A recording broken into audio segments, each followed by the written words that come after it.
Assalamualaikum warahmatullahi wabarakatuh. Perkenalkan, nama saya Wanda Aulia Ramadhani dengan NIM 2020901085.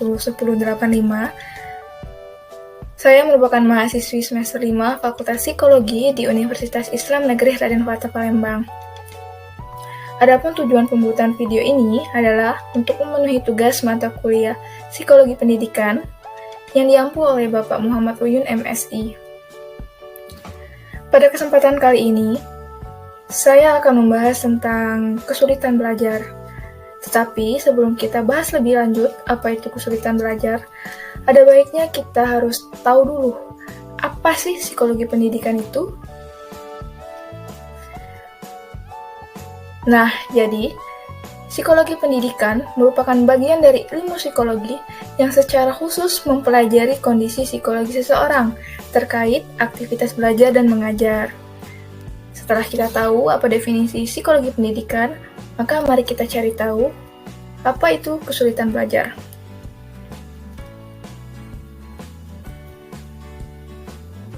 Kesulitan belajar dapat diartikan sebagai suatu kondisi dalam proses belajar mengajar yang ditandai dengan adanya hambatan-hambatan tertentu untuk mencapai hasil belajar yang optimal. Hambatan-hambatan itu bersifat psikologis, sosiologis, dan fisiologis.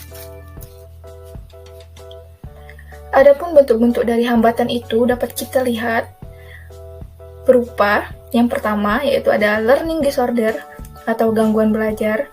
Maksudnya di sini yaitu proses belajar seseorang itu terganggu karena timbulnya respon yang bertentangan.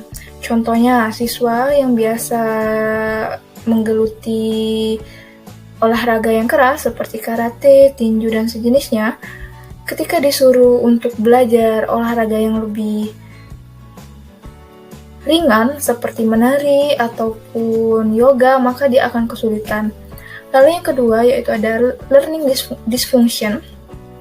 Maksudnya proses belajar yang dilakukan siswa tidak berfungsi dengan baik.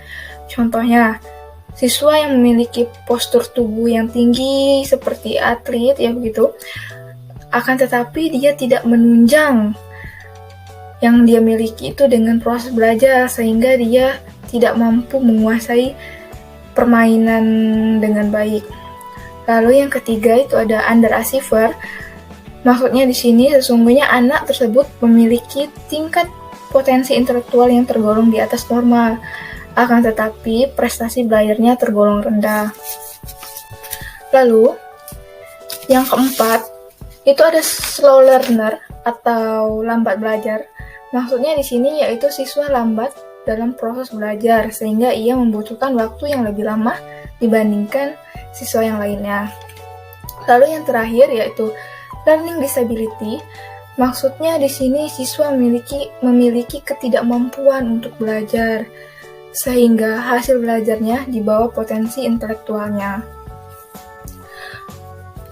Lalu selanjutnya, menurut Valet, dalam Sukaji pada tahun 2000, terdapat 6 karakteristik yang ditemui pada anak dengan kesulitan belajar, yaitu yang pertama, sejarah kegagalan akademik. Yang kedua, adanya kelainan fisik. Lalu yang ketiga, kelainan motivasional atau perbedaan motivasi. Lalu yang keempat itu ada mengalami kecemasan yang samar-samar. Yang kelima, memiliki perilaku berubah-ubah. Dan yang terakhir, adanya pendidikan dan pola asuh yang tidak memadai.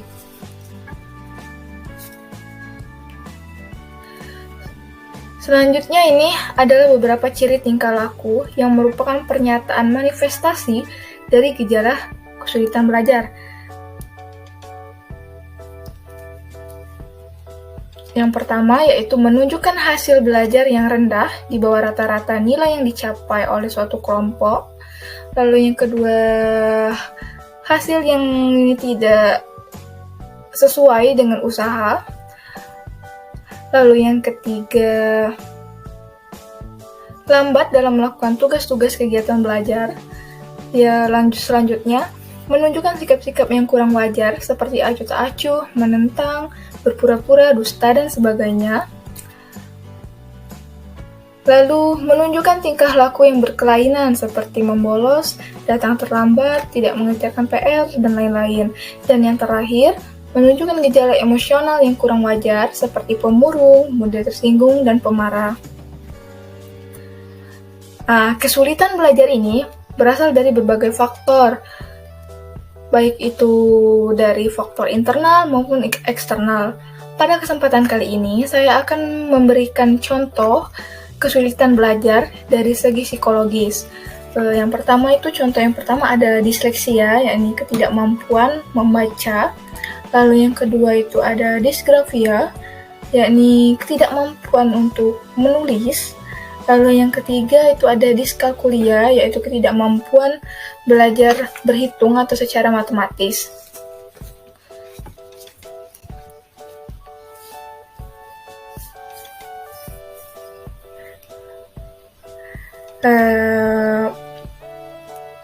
Baiklah, mungkin sekian materi yang dapat saya sampaikan. Semoga bisa bermanfaat dan berguna untuk kita semua. Saya akhiri. Wassalamualaikum warahmatullahi wabarakatuh.